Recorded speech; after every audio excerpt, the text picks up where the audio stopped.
there, Star Wars collectors, and welcome to another Bossk's Bounty video, and welcome to my review of the Star Wars The Black Series 50th Anniversary Greedo. It's the vintage Kenner inspired Greedo, as you can see, and I do have a couple of other Greedos here just to show you exactly where the inspiration came from. So obviously we have the original vintage figure here, back from the late 70s, early 80s, and of course we have the vintage original trilogy collection Greedo here, which uses the original card back. I did want to include the original Kenner card back, but I don't have one of them, which is a bit unfortunate. So this one was a nice placeholder, but this was the exact image. This is how the card looked, but with this figure in the bubble back in the day. And of course that is exactly where they've got the inspiration for the 6-inch version. So obviously we've had a 6-inch version of Greedo before, but not in the vintage Kenner style. So let's take a look at the card back beforehand. Here we go. We've got the 50th anniversary of Lucasfilm in the top left hand corner there. We've got the original image of Greedo, although the bubble does take up quite a lot of the image because it's so big. And there we have the figure in the bubble looking pretty good. And when these were announced, this one, the Obi-Wan, which I will have a review for in the next couple of days, and the Jawa, when they were announced, this one stuck out for me. I just thought, you know, if you're going to do any figure in the vintage style in a 6-inch figure, then Greedo in his sort of green, bright green jumpsuit, if you like, he's perfect candidate for it. Let's have a look at the back of the card.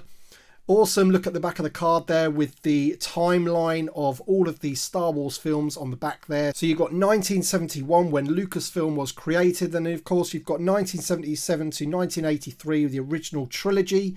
We've got some Star Wars Legends stuff going on in between. Then you've got the episode 1, 2 and 3, the prequels, Clone Wars, Rebels, Rogue One, Solo. They're all on there, which is awesome. And of course we do have the sequel trilogy there as well, which I just missed. So we've got Disney and Hasbro at the bottom of the card. The rest of the card, awesome image on the back there of Greedo stopping Han Solo leaving the cantina. Great scene in the film. And that's it for the card back. Let's get it open and check out the figure. Alright then, so here is the figure outside of the packaging, and he is looking pretty awesome. I do like the way they've done this with the vintage Kenner style 6-inch figures. I don't buy too many of the Black Series figures, but the ones that are Kenner inspired on those vintage card backs I'm a big sucker for. So looking very, very good. You'll have to tell me in the comments below if it's the same or similar head to the Black Series Greedo, the actual proper Black Series Greedo.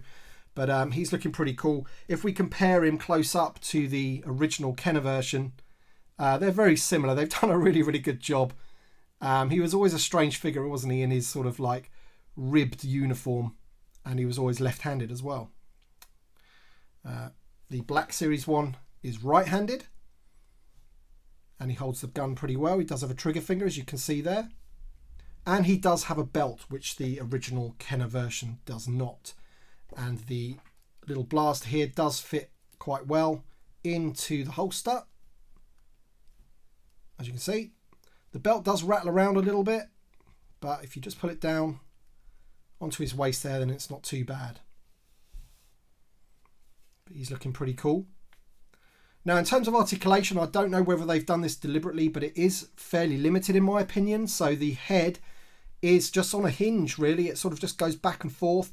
There is no side to side really.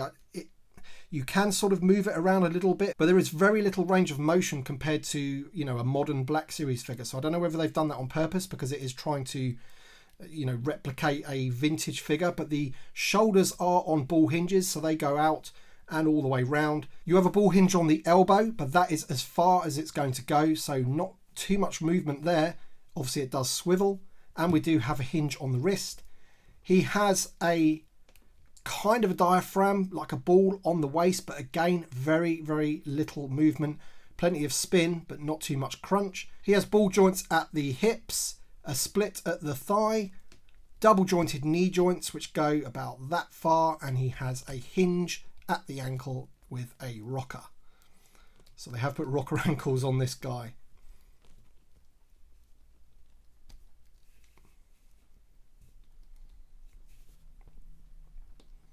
Again, it's just a quirky thing, in my opinion. It's a, you know, the 50th anniversary of Lucasfilm. It's good to get these vintage sort of Kenner-inspired Black Series figures.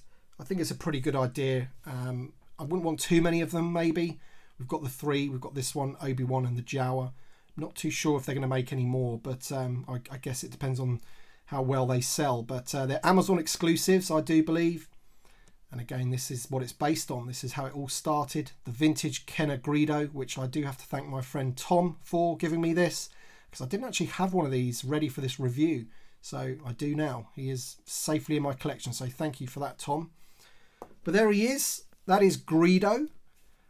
Let me know your thoughts in the comment section below. Are you going to pick these guys up, or are they not for you? Let me know in the comments. And I thank you very much for watching. Drop a like down below if you enjoyed this video. Subscribe if you're new, and we shall see you on the next one.